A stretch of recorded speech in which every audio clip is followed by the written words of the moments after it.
நாளைக்கு தமிழ் வருடப்பிறப்பு. எப்பயும் செய்ற பாயாசம் மாரி இல்லாம, இந்த மாரி ஒரு வாட்டி ட்ரை பண்ணி பாருங்க. டேஸ்ட்லயும் சரி, ஹெல்த்துக்கும் சரி.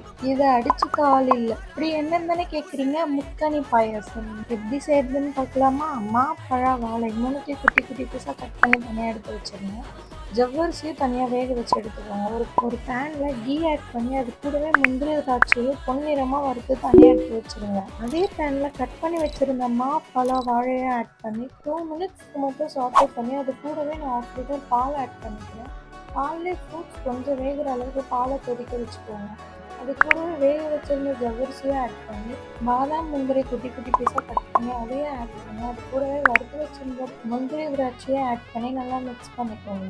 ஸ்டவ்வை ஆஃப் பண்ணிட்டு 1/4 கப்பு மட்டும் நாட்டு சக்கரை ஆட் பண்ணி சர்வ் பண்ணா முக்கனி பாயாசம் ரெடி. இதோட டேஸ்ட்டை என்னங்க நான் சொல்றது, நீங்களே ஒரு வாட்டி செஞ்சுதான் பாருங்களேன்.